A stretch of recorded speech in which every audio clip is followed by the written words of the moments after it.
kali ini kita kedatangan saudara-saudara kita dari Papua, ya, yang pasti letaknya adalah di Jakarta.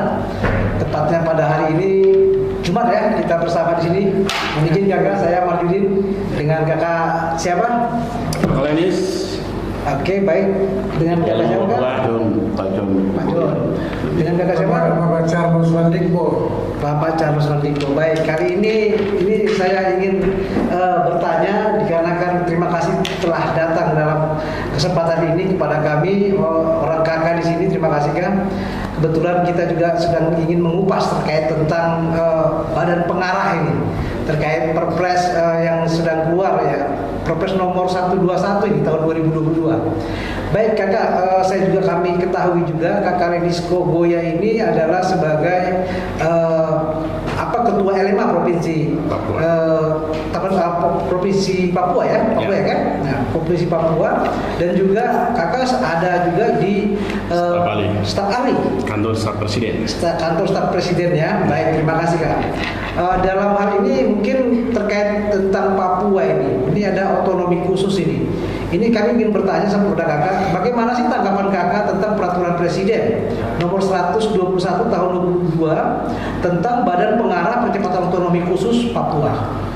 Nah, ini mungkin kakak bisa jelaskan kepada kami bagaimana sih sebetulnya tentang ini tanggapan kakak. Baik, Assalamualaikum warahmatullahi wabarakatuh. Salam sejahtera untuk kita semua pemirsa di tanah Papua dan pada umumnya dari Sabang sampai Merauke. Malam hari ini saya Lenis Kogoya bisa bertemu langsung melalui media bersama dengan abang kita media Pak Masuki dengan Ginting. Siap. Kami akan memberikan satu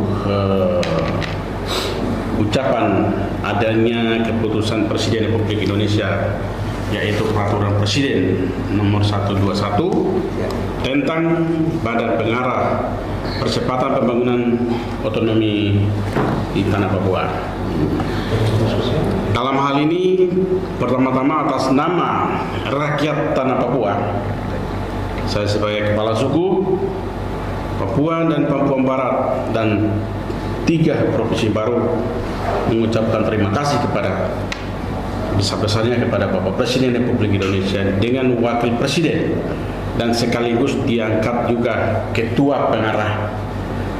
Dan juga kami tidak akan melupakan kepada Bapak Presiden dan Wakil Presiden, juga kami punya orang asli Papua bisa menempatkan sekretaris eksekutif dan Dewan Pengarah kantor Wakil Presiden Republik Indonesia, yaitu saudara kita Felix Sogai saat ini bersama.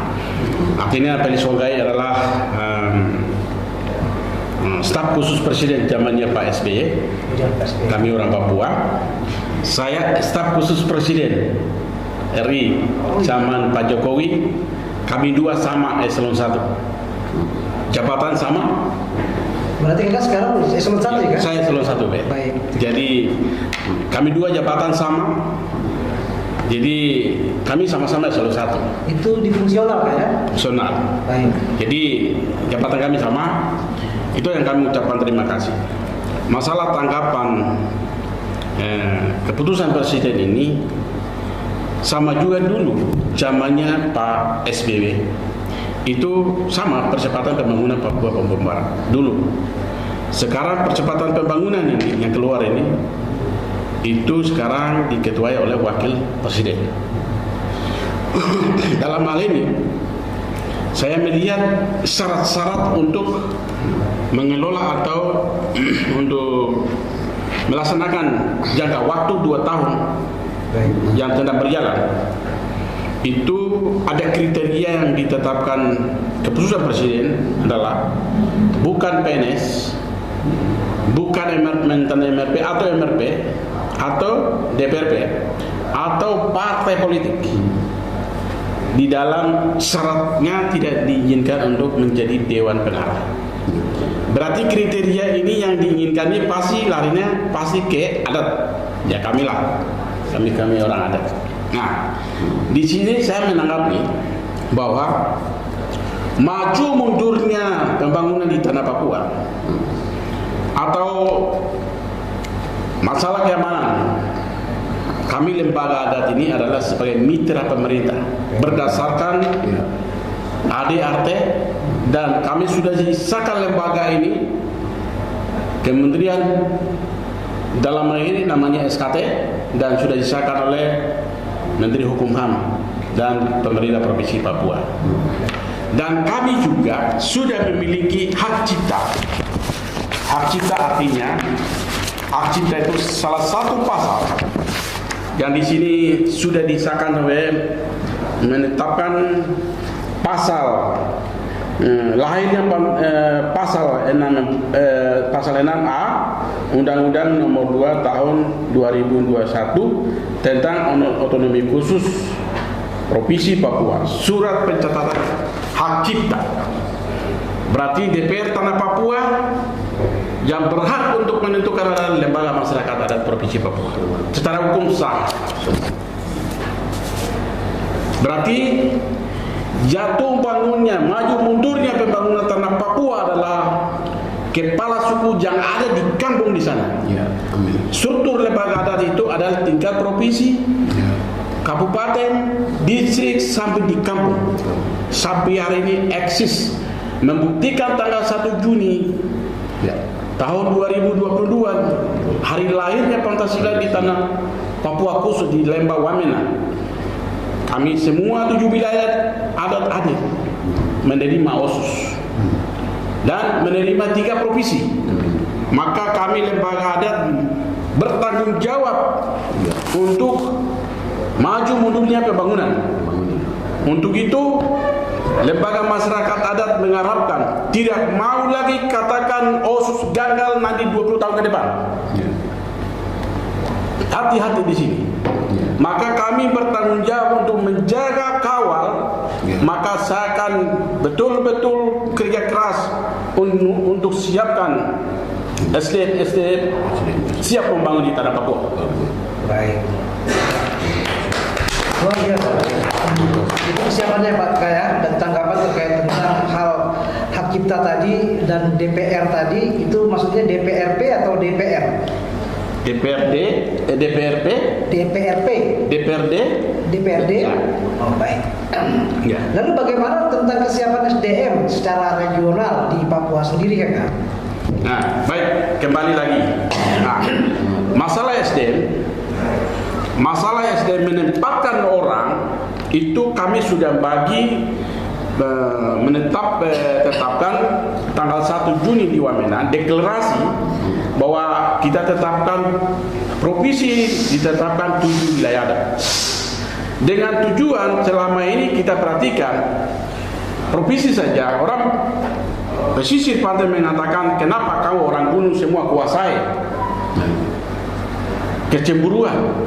Kadang juga orang gunung mengatakan dulu kamu kuasai, akhirnya antara gunung dengan pantai, atau siapa jadi gubernur, ya dianggap itu nepotisme yang terjadi di tanah Papua selama ini. Yang sekarang pun berpendapat yang sama. Pesisir pantai mungkin mengatakan bahwa kenapa provinsi kamu kuasai masa orang gunung? Kuasai. Nah, terus orang gunung bilang, dulu kan berapa tahun kamu kuasai, kami tidak tahu apa-apa.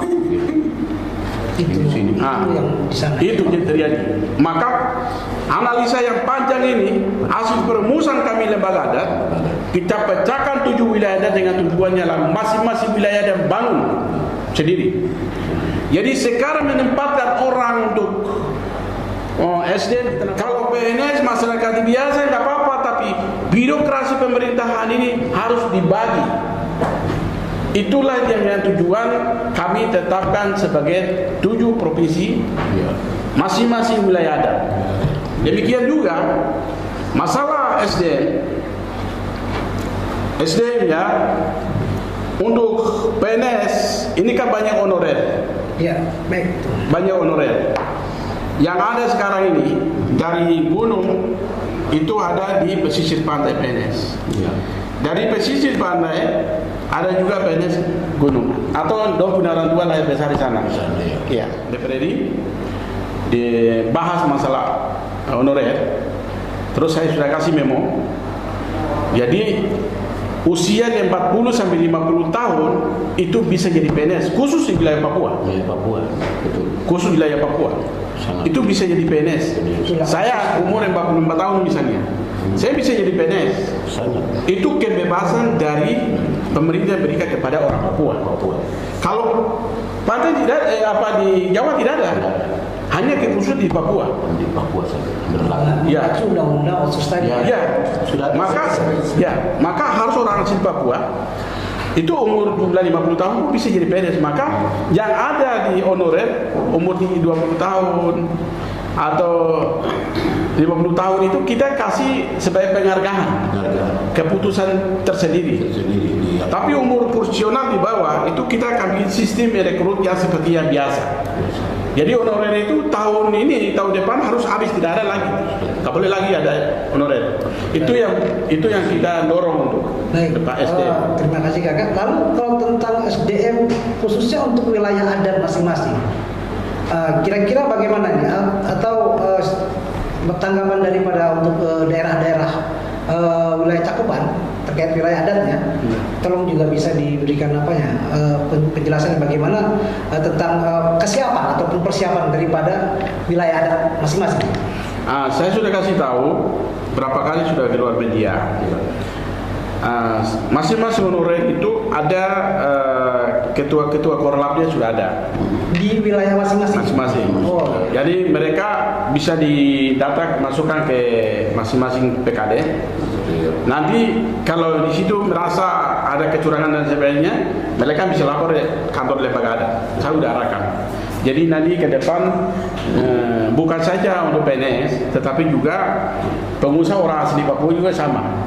Itu harus prioritaskan orang asli Papua, pengusaha.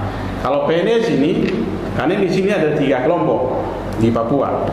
Ada mama papa Papua, ada lahir besar di Papua, ada juga non Papua tetapi sudah lama mengabdi sana ada. Jadi kita harus dibagi. Orang asli Papua kita ambil 100% misalnya. Lahir besar di Papua ambil 80% misalnya. Terus pengabdian lama di Papua mungkin 60-70%. Gitu dibagi. Karena orang besar di sana, pengabdian di sana tidak mungkin dia ke Jawa lagi. Dia akan bangun di sana. Cuman yang sekarang ini kan harus orang asli Papua, tapi mari kita bersatu untuk bangun Papua harus dibagi rata. Tapi utamakan orang asli Papua, baik PNS maupun perusahaan-perusahaan yang ada di tanah Papua. Perusahaan di tanah Papua harus sama lakukan. Oke, terima kasih kakak. Itu terkait tentang wilayah adat. Lalu mungkin saya ada satu lagi pertanyaan kakak sebelum masuk mungkin ke sesi yang lain. Ini terkait tentang pengamanan dan keamanan khususnya dalam prosesi kesiapan, ya kan, adanya peresmian provinsi baru di UB tadi. Ya kan, mungkin kami juga di Jakarta ini juga ingin mengetahui juga lebih jauh tentang bagaimana sih teman-teman LMA di sana, ya kan, memprosesikan juga terkait kemitraan tadi, ya kan, bersama dengan keamanan negara di sana untuk mempersiapkan keamanan dari sisi peresmian provinsi baru tadi. Baik, itu mungkin saya persilakan. Ya, saya berharap begini, masalah keamanan itu, karena masyarakat Papua sudah tahu, ya, masyarakat Papua sudah tahu, negara juga sudah tahu, ya. Nah, ketegasan dari lembaga adat sudah terbukti, betul, ya, terbukti. Maka nanti peresmian untuk pelantikan Kartini gubernur, ya, itu kami lembaga adat masing-masing wilayah adat pasti akan siap mengamankan, ya, asal jangan menempatkan orang aja, ya, itu aja. Barometer kesiapan daripada LMA sendiri itu adalah 1 Juni Hari Kesaktian Pancasila, di mana LMA mengumpulkan semua, ya, masyarakat, rakyat adat tadi, ya kan, yang dinaungi oleh lembaga adat. Itu persisnya ya kakak ya? Baik. Lalu mungkin ada tanggapan dari yang kakak yang lain. Pak Kakak Carlos saya dengar sebagai korwil daripada LMA, mungkin izin kakak saya melambung, ya kan, apa tanggapan kakak terkait tentang apa? Mungkin saya ingin dengar juga ya. Ya, baik. Selamat malam, saudara Pak Mercudi, Pak Ginting. terkait tentang 7 wilayah adat, kita bertolak dari Undang-Undang Otsus 61 tentang Provinsi Papua. Setelah lahirnya Undang-Undang Otsus nomor 2 tahun 2001 bertolak dari itu, sampai sekarang kita berbicara ini.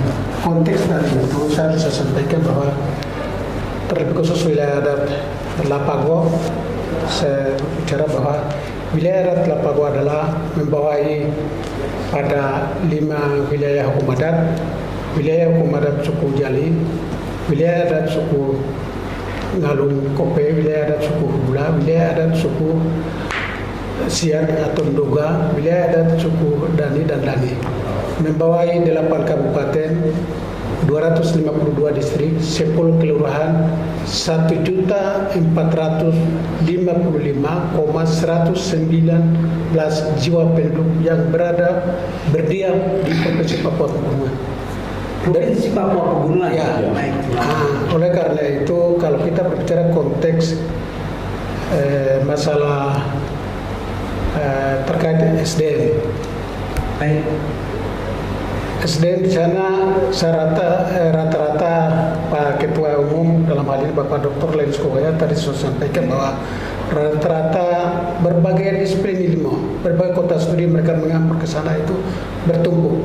Tapi kita komitmen bertolak dari Undang-Undang Otsus memberikan ruang atau memberikan kesempatan bahwa ada satu action lebih prioritaskan utama adalah pada orang asli di sana.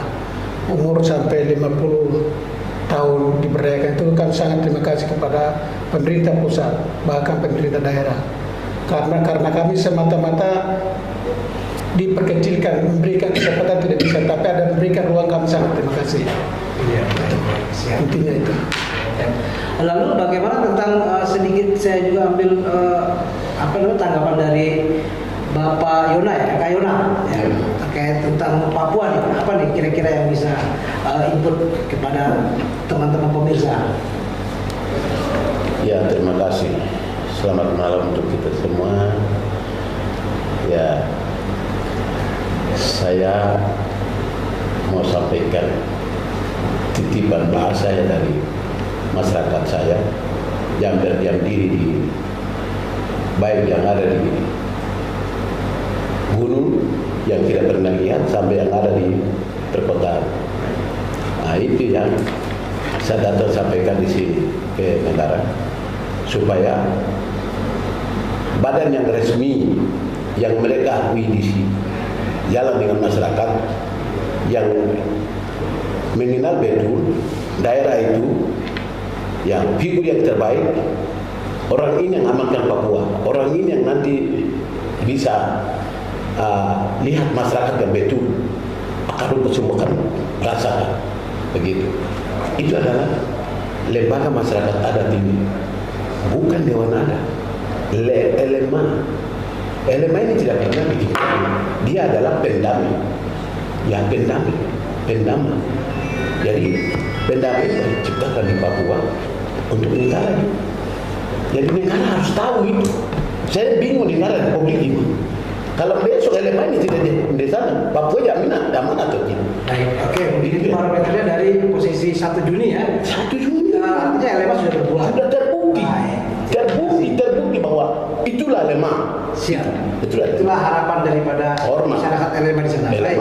Terima kasih. Oke, untuk membersihkan waktu kita undur diri dulu dan dalam hal ini sesinya kami ucapkan terima kasih kepada kakak Lensko Goya dan kakak Carlos juga kakak Yon yang sudah datang ke interaksi kami. Ya. Oke, baik, terima kasih.